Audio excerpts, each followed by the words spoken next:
안녕하세요. 오늘도 사연살롱을 찾아주셔서 감사합니다.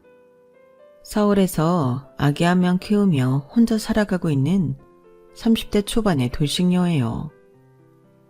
아이 아빠 측으로부터 양육비를 받긴 하지만 저도 박사학위까지 딴 환경연구원이기에 친정아버지한테 약간의 육아 도움을 받으며 씩씩하게 잘 살고 있답니다.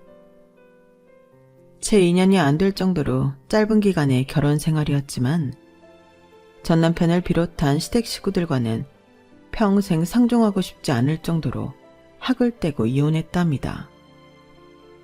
악독한 시모는 평생을 정어져 푸는 일을 하셨던 울 친정아버지를 비해할 정도로 맨날 똥똥하며 똥냄새 난다고 했었어요.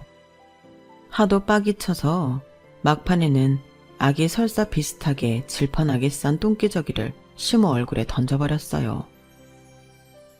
진한 초록빛의 아기 똥이 시모 얼굴 전면에 철퍼덕하고 붙어서 흘러내리던 게 아직도 기억에 생생해요. 생각만 해도 통쾌해 죽겠다니깐요. 말 많고 탈 많았던 시모가 굴욕적으로 아기 똥기저귀를 맞고도 찍소리 못할 정도로 밟아주었어요. 도대체 어떤 일이 벌어졌던 건지 궁금하시죠? 불과 몇 년 전까지의 제 인생에 대해 사연살롱 애청자분들께 낱낱이 고해볼게요. 우리 아빠가 남들이 꺼려하는 정화조 청소 공무원이 되신 건 당연히 돈 때문이겠죠. 이젠 저도 연구원이 되어 따박따박 월급 받으며 생활하니 돈에 대한 간절함은 좀 덜하긴 해요. 하지만 제가 기억하는 순간부터의 우리 집은 항상 가난했었기에 늘 돈을 갈망하며 살았던 것 같아요. 그놈의 돈이 뭔지, 직업이 뭔지, 우리 아빠가 정화조 청소 공무원이라는 걸 알게 된 직구든 친구들은 절 맨날 놀렸던 것 같아요. 지준의 아빠는 똥 푸는 일 한대요. 아유 똥냄새야. 얼른 코마 가야겠다. 어렸을 땐 그게 너무 억울해서 아빠한테 다른 직장 다니면 안 되냐고 울면서 따지기도 수십 번이었던 것 같아요. 아빠, 그냥 일반 회사 다니면 안 돼요? 애들이 나한테까지 막 똥냄새 난다고 놀린단 말이에요. 미안하다 지수야. 이 정도로 안정적인 직장을 다시 찾으려면 좀 힘들 것 같아. 너도 크면 아빠를 이해할 수 있을 거야. 그도 그럴 것이 아빠는 어려서부터 공사판에서 막노동을 하셨어요. 조실부모하여 거의 고아나 다름없이 컸기에 중학교 중퇴 후 공사판을 전전하셨죠. 그러다가 허리를 크게 다치시고는 조금 몸을 덜 쓰면서 안정적으로 일할 수 있는 직업을 찾게 되었어요. 정화조 청소 공무원이 사실 아빠한텐 최적의 일이었는지도 몰라요. 제가 너무 어려서 철이 없었죠 뭐. 그땐 가정이 어깨에 짊어진 삶의 무게를 전혀 몰랐으니까요. 아기 한 명을 온전히 책임져야 하는 돌싱이 된 지금은 뼈저리게 느끼고 있네요. 저희 친정엄마도 흙수저이기 마찬가지였어요. 어렸을 적 엄마가 살아온 환경을 들을 때면 진짜 눈물이 나더라고요. 알코올 중독에 툭하면 할머니를 패던 할아버지는 밤에 술에 취해 비틀거리다가 강물에 빠져 돌아가셨다고 하네요. 폭군 같던 할아버지가 한순간에 돌아가시자 이제 좀 편안히 사나 싶었던 할머니에게서 말기 암이 발견돼 6개월 만에 돌아가셨다고 해요.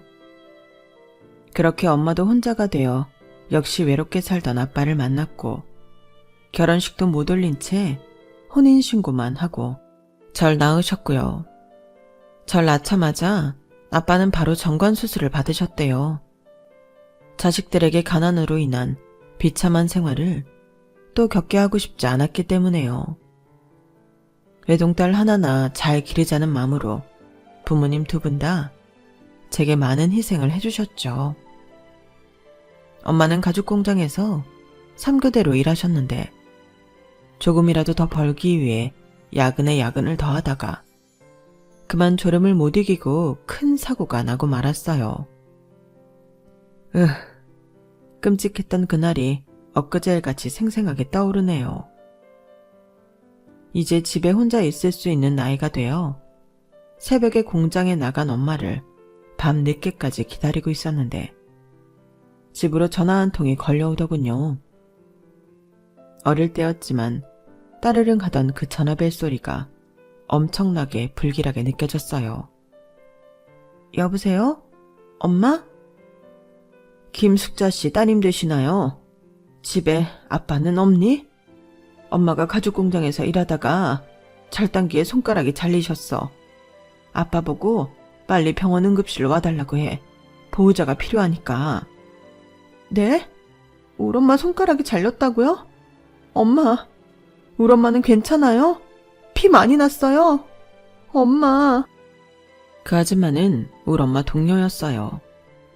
엄마는 손가락이 절단되어 놀라 기절했는지 잠깐 정신을 잃은 상태라고 했어요. 아빠가 병원에 얼른 가서 엄마를 모셔왔고 거의 실신 상태의 엄마는 집에 오자마자 엉엉 울며 쓰러져 한참을 주무셨어요. 엄마가 혹시 죽은 게 아닌가 할 정도로 길고 깊게 잠을 자서 코 밑에 손을 대보기도 했죠. 엄마는 그렇게 현실의 고단함을 잊고 싶었나 봐요. 아무리 발부둥 쳐도 벗어날 수 없던 가난의 굴레를 회피하고 싶었는지도 모르죠. 그렇게 오른쪽 손가락 2개를 완전히 잘린 채로 엄마는 다시금 일을 해야 했어요. 맞벌이를 하지 않고는 집 한 칸 마련하기 힘들었거든요. 처음 시작할 때부터 워낙 가진 게 없었기 때문이죠. 그렇게 몇 년을 더 일하자 그래도 월세방에서 벗어날 수 있는 전세 보증금이 마련됐나 봐요. 부동산을 여러 군데 방문하며 전셋집을 알아보고 계시더군요. 무료 아파트로 말이죠. 대출까지 얻어 투룸 아파트 전세를 계약하고는 우리 가족은 그날 저녁 치킨 파티를 했네요. 드디어 쥐와 바퀴벌레가 드글드글하던 판자촌 월세집을 벗어날 수 있었거든요. 이제 우리도 아파트에 살 수 있게 됐어. 대출이 많이 꼈지만 허리띠 졸라매서 갚으면 되지 뭐. 하지만 운명은 우릴 편히 살게끔 호락호락하게 놓아주지 않더군요. 갑자기 청천벽력 같은 소식을 듣게 된 엄마 아빠가 처음으로 언성 높여 싸우시더군요. 얼핏 듣기로는 엄마와 가죽공장에서 친자매처럼 지내던 사람의 빚보증을 서준 게 완전히 엎어졌다는 거였어요. 엄마가 독박으로 그 빚을 다 갚아줘야 했죠. 우리 가족은 이 사건으로 인해 다시금 나락으로 빠지게 됩니다. 전셋집에서 채 3개월 만에 판자촌 월세방으로 귀환하게 됐어요. 원래 살던 곳으로 가는 거니 몸이야 금방 적응을 했지만 보증을 잘못 써서 아빠와 함께 그동안 번 돈을 모조리 날린 엄마는 죄책감과 스트레스가 어마어마했었나 봐요. 엎친 데 덮친 격으로 엄마가 뇌출혈로 쓰러지고 말았죠. 엄마, 왜 여기 쓰러져 있어? 갑자기 왜 이래? 정신 차려야 해. 아빠도 없는데 무섭게 왜 이래? 엄마, 누가 우리 엄마 좀 살려줘요.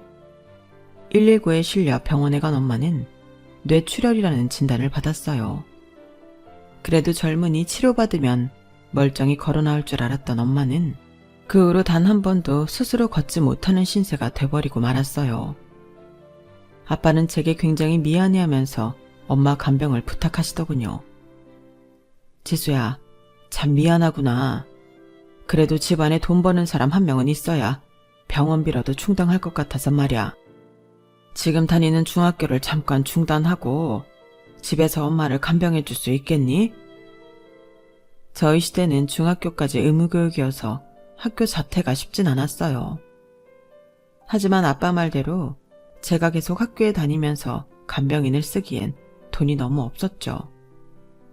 출석 일수도 잘 못 채우니 학교에선 정원 외 관리학생으로 분류되었고 어찌저찌 자퇴 절차가 받아들여졌어요.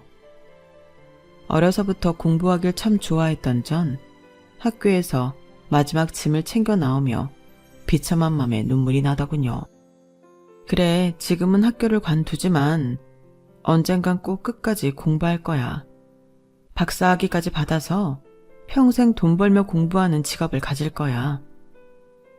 다짐은 그렇게 했지만 그 당시 시궁창 같던 내 상황으론 과연 박사학위까지 딸 수 있을까 자신이 없었죠. 저만 바라보고 누워 계신 우리 엄마를 돌봐야 했거든요. 그렇게 비세고 곰팡이 가득한 판자촌 월세방에서 하루 종일 간병하는 나날이 계속되었어요. 그 동네엔 단순히 가난한 사람들만 사는 게 아니었고 인성이 개차반인 수준인 주민들도 많았어요. 그중 유독 하예나처럼 엄마와 저만 있는 낮 시간대에 우리 집에 쳐들어오려는 미친 아저씨가 있었어요. 너무 무서웠죠. 그 아저씨는 맨날 술에 쩔어 있었고 여자들만 있는 집이란 걸 다 알고 있었어요. 야, 이 기집년아, 문 열어. 조그만 게 어른 말을 안 들어? 더운 여름에 물 한 잔 달라는 게 그렇게도 어려운 부탁이더냐? 같은 이웃 주민끼리 서로 돕고 살아야 하는 거 아니냐고. 맨날 공포에만 떨고 있었는데 그날은 안 되겠다 싶어 경찰을 불렀고 그 미친놈은 연행돼 갔어요. 그런데 어쩐 일인지 바로 풀려났다더군요. 그날 이후로는 신고했다며 더 꼬장을 부려댔어요. 그날은 아빠가 정화조 청소일을 잠깐 쉬던 휴일이었는데 이 소리를 들은 아빠는 엄청나게 화를 내며 문으로 향했어요. 그 미친 아저씨를 대면하고는 둘이서 삿대질을 하며 싸우기 시작했죠. 당신 뭔데 내 와이프랑 딸내미 있는 평일낮에 우리 집에 쳐들어오려는 게요? 대체 뭔 수작을 부리려는 줄 모르겠지만 계속 이러면 내가 진짜 콩박 매겨버릴 거야. 뭐 이 새끼야? 너 지금 내가 무슨 중범죄라도 저지르려고 했다는 거야 뭐야? 증거 있어? 증거 있냐고. 전 말리고 싶었지만 커다란 두 남자가 급기야 서로를 밀치며 싸우는 게 좀 무서웠어요. 그러다가 우리 아빠가 민 게 아니라 술에 취해 꽐라가 된 그 아저씨가 본인의 몸을 가누지 못한 채 뒤로 나자빠져 버렸어요. 하필 그곳에 뾰족한 돌덩이가 솟아 있었고 머리를 찧어 피가 나더군요. 119를 불러 병원에 바로 데리고 갔지만 너무 어이없게 그 아저씨가 사망하고 말았어요. 아빠는 경찰에 바로 연행되었죠. 저도 경찰에 쫓아가 경찰관들에게 적극적으로 어필했어요. 제가 봤어요. 우리 아빠가 밀지 않았어요. 그 아저씨가 술에 잔뜩 취해 몸을 가누지 못하고 혼자 뒤로 넘어진 거예요. 경찰관님들, 제발 제 말 좀 믿어주세요. 네? 둘이 싸운 게 분명한데 서로 밀치다가 피해자가 사망한 게 당연지사 아니겠냐? 네 아빠 감싸고 도는 거 내 모를 줄 알아. 네 진술은 신빙성이 전혀 없다. 에이, CCTV라도 있으면 수사하기 편했을 텐데 말이야. 결국 아빠는 피해자를 밀쳤다는 누명까지 신 채로 진역을 살고 말았어요. 아빠가 감옥에 들어가고부턴 저와 뇌출혈 걸려 누워 계신 엄마는 그동안 모아놓으셨던 현금으로 겨우겨우 살아야 했어요. 산 넘어 산. 진짜 첩첩산중인 느낌이었어요.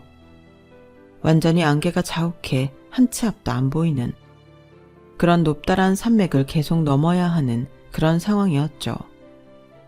그 누구 하나 도움의 손길을 뻗어주는 사람이 없더군요. 세상이 야속하고 또 야속하게 느껴졌어요. 불행의 정점을 찍는 일이 또 터지더군요.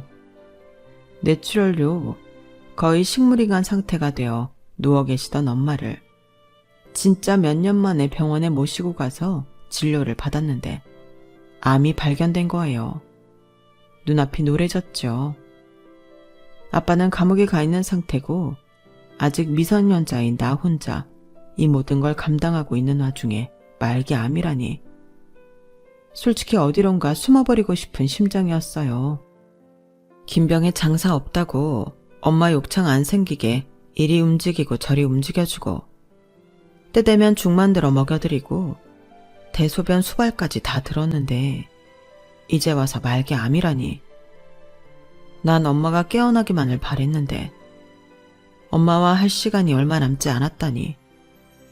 앞으로 엄마의 암 치료까지 나 혼자 어떻게 진행할 것이며 그 돈은 또 어디서 충당할 것인지 머릿속이 복잡해졌죠. 그런데 말기암 판정을 받고 엄만 3개월 만에 무정하게 돌아가시고 말았어요. 어쩐지 그 전부터 살이 무서운 속도로 빠지시더니 나중에 돌아가시기 직전엔 거의 피골이 성접해서 해골 수준이었죠. 엄마, 나 엄마 똥기저귀 계속 갈 수 있어. 이렇게 가버리면 난 어떡하라고. 아빠도 없는 이 집에서 나 혼자 어떻게 살아. 너무 무서워. 세상이 무섭다고. 몇 년간의 간병이 지치기도 했지만 막상 돌봐왔던 엄마가 돌아가시니 너무 무서웠어요. 아빠는 한 1년은 더 있어야 감옥에서 출소할 수 있었고 그때까진 이 집에서 나 홀로 살아남아야 했으니까요. 하지만 어쩌겠어요. 개똥밭에서 굴러도 저승보단 이승이 낫다고 잡초처럼 다시 일어나 살아야 했죠. 바로 집 근처 편의점 알바자리를 잡았어요. 다행인지 어쩐지 그곳은 장사가 잘 안 되던 편의점이어서 시간이 많이 남더군요. 그 시간을 활용해 다시 공부해야겠다는 생각이 들었어요. 원래 공부머리는 있었던지라 1년 만에 중고등 검정고시를 모두 통과했죠. 그리고는 바로 수능 준비에 돌입했는데 그 다음에 수능에서 운 좋게도 스카이 대학 중에 한 곳에 자연 계열에 합격한 거 있죠. 기적과도 같은 일이라고 생각했어요. 항상 좌절과 시련만 가득했던 내 삶에 한 줄기 빛이 들어오는 느낌이었어요. 물론 내가 노력해서 시험 점수가 잘 나온 거였지만 신이 드디어 나에게 기회를 주는구나 싶었어요. 온 세상으로부터 선물을 받은 느낌이었죠. 다행히 합격 통보를 받았을 때 아빠는 출소한 상황이었어요. 합격의 기쁨을 아빠와 함께 했죠. 아빠, 나 드디어 대학 갈 수 있게 됐어. 다 아빠 덕분이야. 지금까지 밀어줘서 고마워요. 앞으로 열심히 해서 내가 나중에 아빠 먹여 살릴게요. 아니다 지수야. 무슨 말이니? 네가 능력 없는 엄마 아빠 때문에 고생이 많았지. 어린 나이에 산전수전 겪은 거 생각하면 감옥 안에서도 잠이 안 오더라. 아빠 다행히 정화조 일에 복직이 됐어. 완전히 정규직은 아니고 옆에서 보조 업무긴 하지만 감옥까지 갔다 온 날 받아준 게 어디니. 아빠가 너 박사까지 딸 수 있게 끝까지 밀어줄게. 이제 원 없이 공부해봐. 스카이 이과를 다닌다고 하니 과외 알바도 수월하게 구할 수 있었어요. 성인이 됐으니 내 앞가림은 내가 해야겠다는 생각에 모든 비용을 스스로 충당하기 위해 더욱 열심히 살았죠. 지금 생각해보니 하루하루 꽉 채워 살지 않은 날이 없네요. 그랬기에 제가 삶에 후회가 없나 봅니다. 매 순간 최선을 다했기에 후회할래야 할 수조차 없는 거죠 뭐. 그렇게 박사학위까지 쭉 마쳐야겠다는 일념으로 학사를 3년 만에 조기 졸업하고 석사를 따고 연구실에서 일하며 박사과정을 밟고 있었어요. 같이 연구하던 선배 언니가 어느 날은 절 물끄러미 바라보며 한마디 하더군요. 지수야, 넌 숨 좀 쉬고 살아라. 네? 언니 그게 무슨 말이에요? 인간이 숨 안 쉬면 어떻게 살아요? 충분히 숨 쉬며 살고 있는데 왜요? 호흡이 딸려 보여요? 아니 바보야. 네 얼굴이면 외모가 완전 연예인 뺨치게 생긴 거 알고나 있는 거냐? 경주마처럼 앞만 보고 전력 질주하지 말고 네 주변을 한번 봐봐. 널 여자로 보고 침 질질 흘리고 있는 저 남정네들을 좀 보라고. 너 모태솔로지? 그 얼굴로 20대 후반이 되도록 못소리니 뒤에서 수근수근 대더라. 혹시 취향이 레즈냐고. 삶에 여유를 좀 갖고 연애도 하고 숨 좀 쉬고 살라고 이 바보 맹추야. 누가 나보고 레즈래요. 못소린 건 맞지만 취향이 그쪽은 아닌데? 사람들 반응 참 재밌네요. 사실 남녀공학인 대학에 입학하면서부터 남자들의 끊임없는 대시는 있어 왔어요. 하지만 눈 하나 끔뻑 안 했죠. 당장 알바를 4개씩 뛰어서 등록금과 제 생활비를 벌어야 했고, 아빠와 함께 아파트 전세라도 들어가려면 보증금을 마련해야 한다는 생각뿐이었거든요. 또 한편으론 공부 욕심이 있으니 박사학위까지 최대한 빨리 따서 안정적으로 연구원 생활을 하며 월급을 받고 싶었죠. 이 모든 걸 효율적으로 진행하려면 제 인생에 연애나 남자친구가 끼어들면 안 됐거든요. 심지어 연예인이나 아나운서 해볼 생각 없냐며 길거리에서 명함도 받았지만 그럴 생각은 추호도 없었죠. 근데 선배가 그런 얘기를 터뜨리니 뭔가 망치로 한 대 맞은 기분이었어요. 선배와의 대화는 20대 후반까지 제 마음속에 켜켜이 쌓여있던 외로움의 장작에 불을 지폈죠. 너 소개팅 한번 해볼래? 중소기업 사장 아들이라 아주 부잣집 자제야. 돈만 많은 게 아니라 인성도 좋고 얼굴도 잘생기고 내 보기엔 모든 게 완벽해. 내가 결혼만 안 했어도 한번 꼬셔보는 건데 참으로 아쉽구나.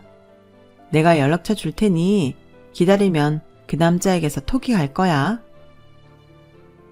제 안에 무슨 바람이 불었는지 소개팅 제안을 받아들였고 그 남자와 톡을 하다 전화통화까지 하다 보니 첫 연락을 6시간이나 하게 되었어요.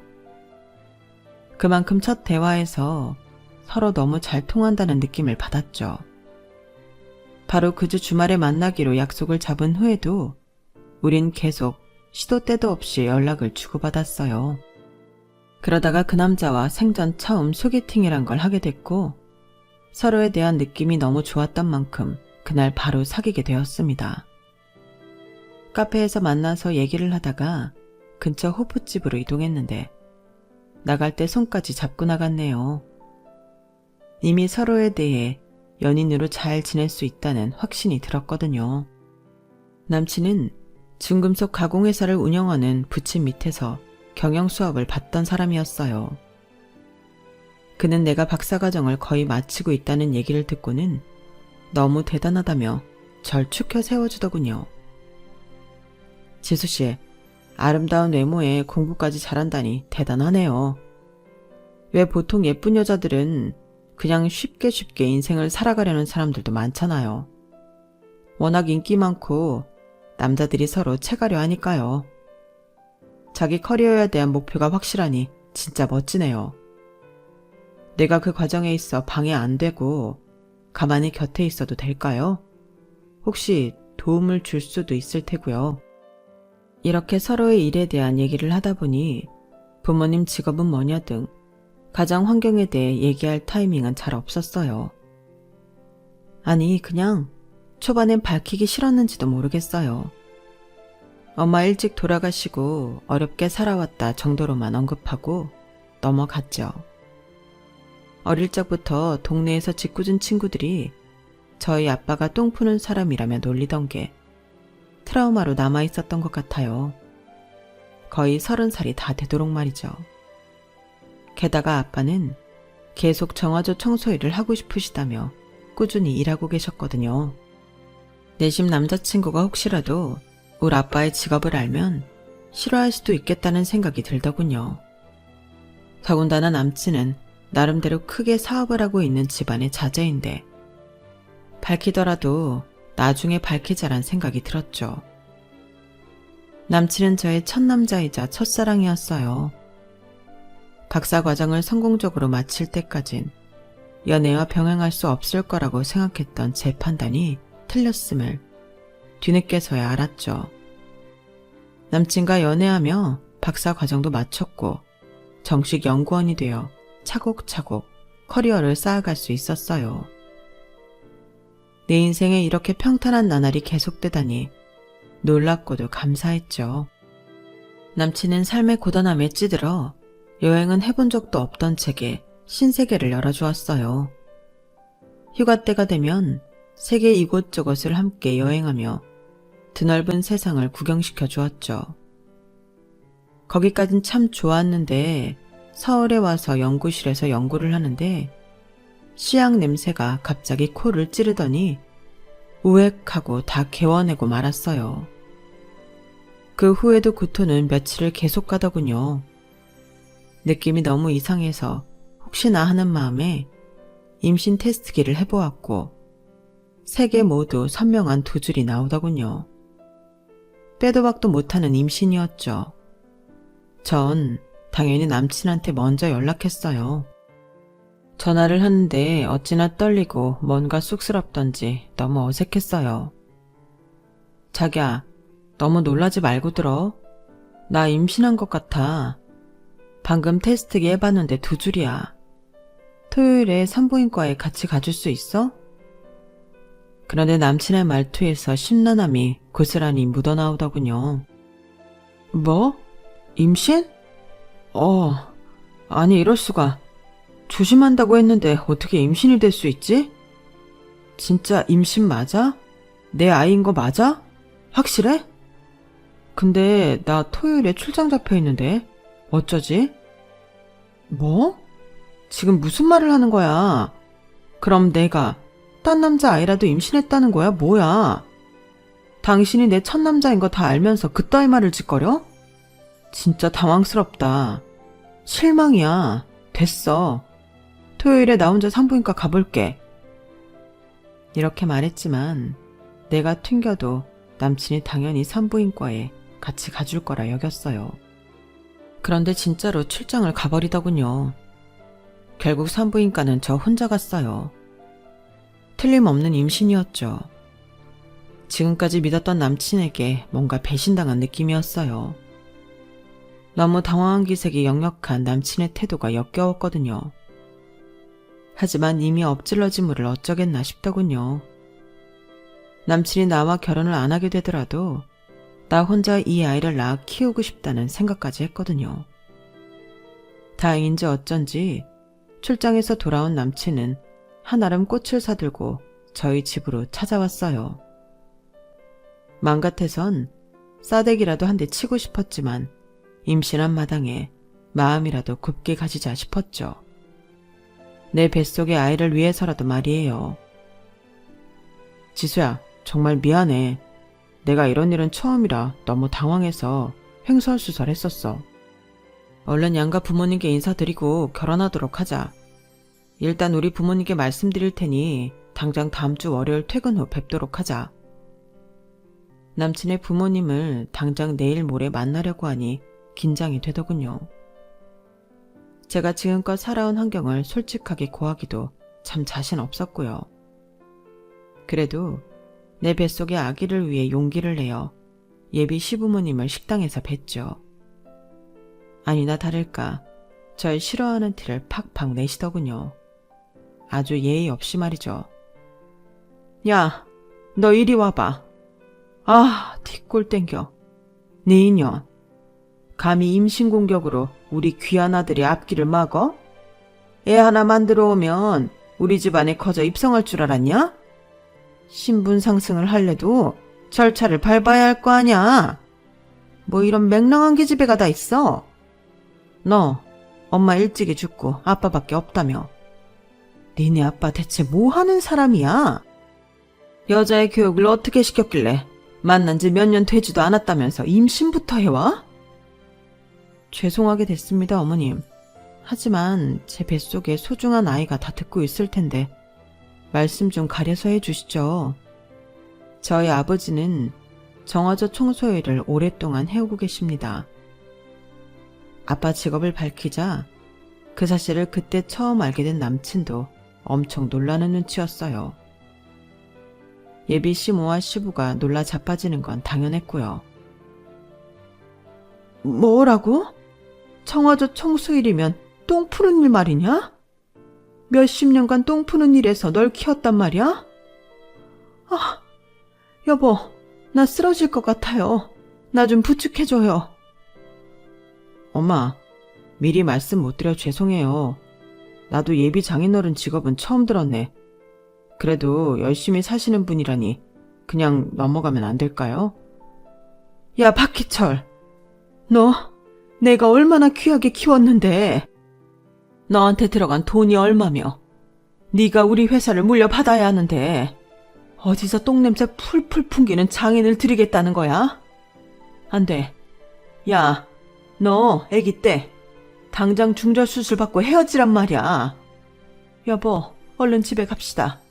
더 이상 얘네 말 듣기도 싫으네요. 그렇게 예비 시부모는 서둘러 자리를 떠나더군요. 저는 그렇게 모욕당한 것에 화가 엄청나서 남친에게 선포했어요. 나 이 결혼 못하겠어.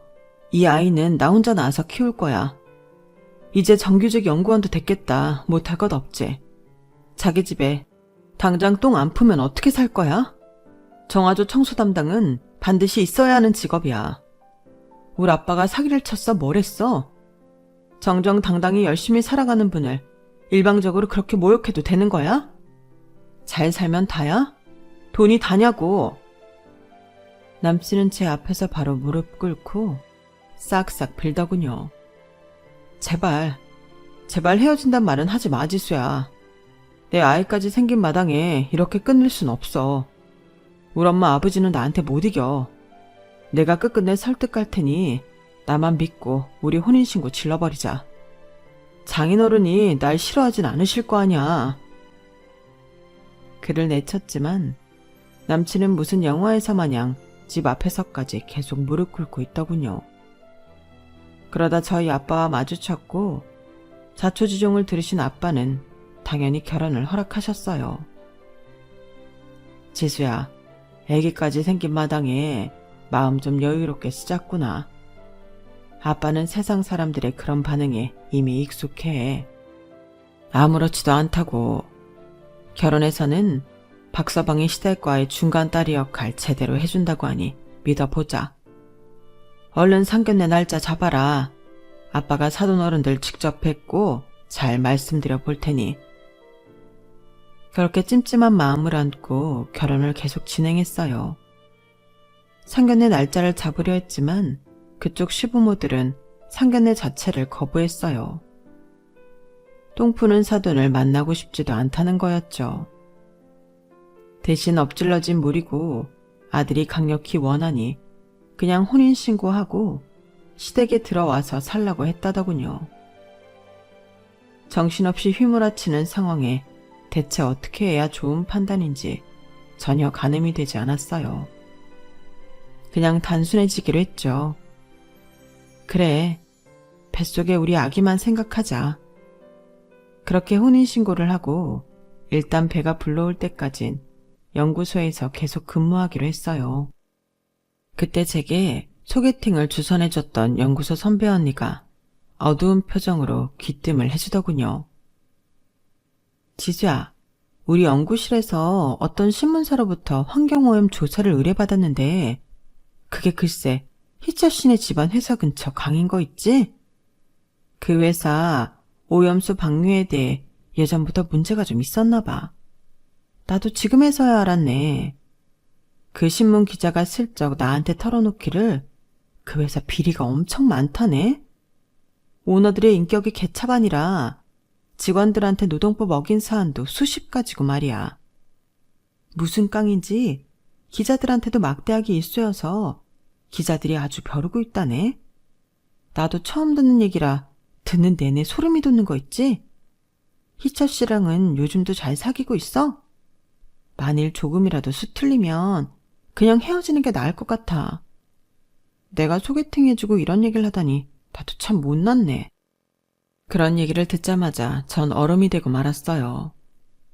지금 그 집안의 가업을 물려받을 남자의 아이를 임신한 채로 혼인신고까지 다 끝낸 마당에 안 좋은 소식을 듣게 되다니 어찌할 바를 모르겠더군요. 언니, 그 신문 기자님 연락처 좀 알 수 있을까요? 대체 어떤 문제들이 있는지 내가 좀 알아야겠어요. 그렇게 전 해당 신문 기자를 만나서 모든 얘기를 다 들을 수 있었어요. 제가 그 집안 자제와 곧 결혼할 사람이라고 하니 순순히 다 말해주더군요. 그 집안 조심하셔. 언제 어떻게 사람 등질지 모르는 족속들이니. 기자로부터 마지막 조언을 듣고는 헤어졌어요. 그리고는 현재 살고 있는 시댁으로 가야만 했죠. 강남의 대저택이었지만 제겐 지옥으로 들어가는 문같이 느껴졌어요. 제가 짐을 들고 시댁에 들어갔던 순간부터 시모는 모든 살림을 제게 다 시키고 온갖 구박이며 모욕을 주더군요. 그렇게까지 제게 세게 나온 이유를 머지않아 알게 되었죠. 시모와 시부가 저 몰래 하는 얘기를 엿들었거든요. 아, 저 기집애를 못살게 굴어서 제발로 이 집에서 이혼 선언하고 기어나가게 만들어야겠어요. 내 전략 어때요, 여보? 악마의 속삭임 같더군요. 기어코 이혼을 종용하던 시모가 사람같이 안 보였어요. 그 이후로도 맨날 똥냄새가 어쩌고 하면서 제게 모욕을 주기 일쑤였죠. 아, 야, 환기 좀 시켜라. 똥 푸는 집안 딸을 며느리로 들였더니 여기저기서 구린내가 진동을 하는구나. 동네 창피해서 원. 친척 어른들이 니네 아버지 직업, 집안 얘기, 출신 성분 다 모르니까 혹시라도 입 뻥긋하지 말아라. 알았냐? 저희 아빠 직업이 그렇다고 상견례도 안 하시고 얼굴 한번 본 적 없으시면서 뭐 맨날 똥냄새 난다고 그러시는 거예요. 이제 만삭인 며느리한테 그렇게 스트레스 주고 싶으세요? 어머님이 저 이혼시키고 싶어 한다는 거 잘 알고 있어요. 그게 시어머니로서 가당키나 한 일인가요? 당최 이해가 안 되는 건 바로 어머님이라고요. 시댁에 얹혀 살면서 맨날 이렇게 부딪혔지만 정작 남편은 회사일 바쁘다며 방패막이는커녕 집에도 잘 안 들어오더군요. 나와 왜 결혼을 그렇게 하고 싶어 했는지 미스테리였죠. 당신, 회사에 당신 방이 있는 건 알고 있지만 집엔 왜 안 들어오는 거야? 만삭이라 이제 회사에 휴직계까지 넣고 오늘 내일 하고 있는 사람 쳐다도 안 보는 건 무슨 심보야? 대체 왜 나랑 혼인신고하고 싶어 한 거냐고, 왜? 아, 이렇게 맨날 불평불만투성이니 너랑 대화하고 싶겠니? 집에만 가면 나 붙잡고 하소연이니 나도 미쳐 돌아가시겠다. 나 회사에서 잘래. 알아서 애를 낳든지 말든지 마음대로 하라고. 남편과 시댁의 푸대접 속에 마음속의 응어리만 점점 커지고 있었어요. 하루하루 악화된 상황 속에서 아들을 출산하게 됐고 시부모들은 그래도 손자만큼은 이뻐해 주더군요. 불행 중 다행이었죠. 우리 아들 기현이는 가족들의 사랑 속에 무럭무럭 자랐죠. 가끔 서글플 때마다 친정아빠한테 전화했어요. 내가 기댈 사람은 우리 아빠밖에 없었거든요. 지수야, 못난 애비 직업이 이래서 시댁 어른들이 아직도 많이 미워하시니? 네가 정 그러면 내가 직업을 바꿔볼게. 예전에 노가다 일 한참 했었으니 건설 현장 가서 한 번씩 일해서 돈 벌지 뭐. 아빠, 아니에요. 아빠 디스크도 있는데 그 나이에 무슨 막노동을 한다고 그래요. 그냥 익숙한 일, 아빠가 가장 잘할 수 있는 지금 그 일 계속하세요. 직업에 귀천이 어딨어요. 직업 갖고 자꾸 걸고 넘어지는 시모 시부 생각이 못된 거죠. 저 마음 단단한 거 아시잖아요. 근데 왜 자꾸 눈물이 나지? 아빠, 전화 끊을게요. 괜히 친정아빠 마음만 심란하게 만들어드리고 전화를 끊기를 여러 번 했네요. 아마 아빠 마음도 문드러졌을 거예요. 불행한 결혼 생활이었지만 우리 기현이 보는 낙으로 계속 유지해야 한다고 생각했어요. 그래도 경제적으로 여유 있는 집안에서 크면 뭔가 더 기회를 많이 얻을 수 있을 거라 생각했거든요. 찢어지게 가난한 환경에서 제대로 먹지도 입지도 못하고 큰 저의 삶을 그대로 물려주고 싶지 않았어요. 우리 애기가 그렇게 산다고 생각하면 마치 공포영화를 본 것처럼 식은땀이 줄줄 나더군요. 그런데 저의 인내심을 바닥치게 만들고 제 성질을 폭발시켜버린 사건이 하나 터지고 맙니다. 우리 기현이 돌이 가까워지자 시모의 폭탄 발언이 있었던 거죠. 우리 손주 돌잔치는 가족 친지 다 모시고 최고급 호텔에서 할 거다. 니까지 거랑 결혼한 게 창피해서 우리 아들 결혼식도 제대로 못 치르고 혼인신고만 대충 한 게 마음에 걸렸는데 이번 기회에 우리 희철이 결혼해서 떡두꺼비 같은 아들 낳았다는 것도 다 알려야지. 아, 호텔 돌잔치 예약하셨어요, 어머님? 알겠습니다. 우리 기현이랑 저도 정장 한 벌씩 준비해야겠네요. 넌 빠지고 누가 너까지 오래? 천민추 씨 며느리가 뭐가 예쁘다고 클래스 높으신 친지들에게 소개하냐? 애 엄마는 아프다고 할 테니 그날 코빼기도 비출 생각 말아라. 네? 어머님, 천민추 씨라뇨. 저도 명문대 나와서 박사학위 따고 연구원으로 일하고 있는 사람이에요. 나름 엘리트라고요. 무시하는 것도 한두 번이지 애 앞에서. 진짜 거북하네요. 그리고 자기 애기 돌잔치에 못 가는 엄마가 세상에 어딨어요. 지금 장난하세요? 장난 아닌데? 괜히 똥 푸는 집안 딸내미를 며느리로 얻은 거 들키면 나 친척 어른들한테 호되게 혼난다. 어디 그런 여자를 우리 집안에 들였냐고 말이야. 참자꾸 내 말대로 해. 지금 말 다 하신 거죠? 저도 더 이상은 못 참겠네요. 제가 능력이 없는 것도 아니고 밥 벌어먹고 살 안정적인 직장도 있으니 더 이상 이 집안에서 눈칫밥 먹을 이유 없습니다. 이혼하고 내 새끼 내가 데리고 나가 살 테니 양육비나 제대로 주세요. 뭐? 니까짓 게 돈을 얼마나 번다고 내 손주 데리고 나간다는 게냐? 안 된다. 빈몸으로 나가라. 너무 열이 받은 전 갈고 있던 아기 똥기저귀를 시모 얼굴에 집어 던졌어요. 초록빛 아기 똥이 철퍼덕 시모 눈, 코, 입을 타고 흘러내리더군요. 소리를 지르며 당황하고 있는 시모에게 쏘아 붙였어요. 어머님, 내가 돌대가리인 줄 아세요? 순순히 그냥 나갈 것 같아요.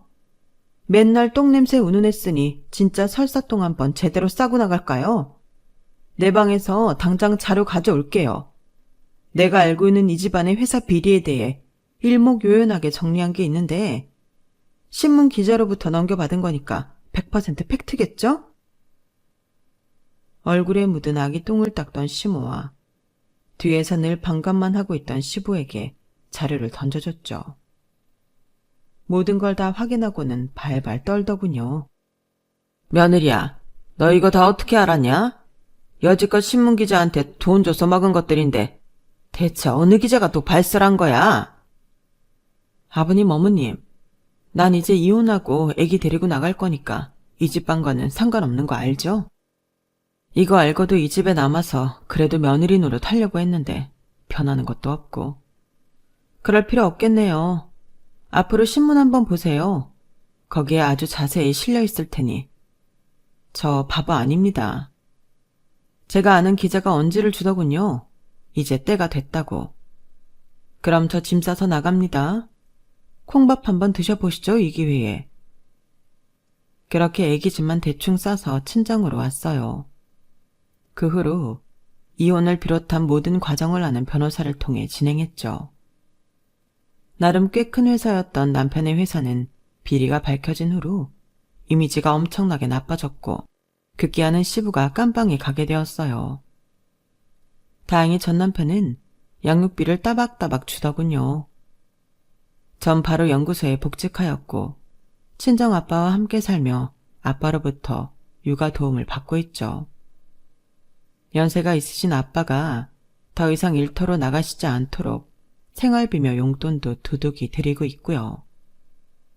거지 같던 시댁과 연을 끊으니 이제서야 제 생활이 정상으로 돌아온 것 같아요. 첫 남자이자 첫사랑인 전 남편에게 크게 데이자 현재 남자 생각은 전혀 들지 않네요. 그저 우리 기현이를 잘 키워야겠다는 마음뿐입니다. 지금껏 정화조 청소하시며 힘들게 살아오신 아빠가 건강에 오래 사실 수 있도록 케어하는 것도 제 몫이겠죠. 님이라는 글자에 점 하나만 붙이면 남이 된다고 하더니 역시 피 섞인 가족이 최고인가 봅니다. 부모님 살아계실 때 효도해야죠. 제 이야기를 지금껏 함께 들어주셔서 감사해요. 여러분들도 항상 가족들과 행복하세요. 건강하시고요. 여러분, 사연 댓글에 응원과 현명한 조언 부탁드려요. 좋아요와 구독은 저에게 큰 힘이 됩니다. 오늘도 좋은 일 가득하세요.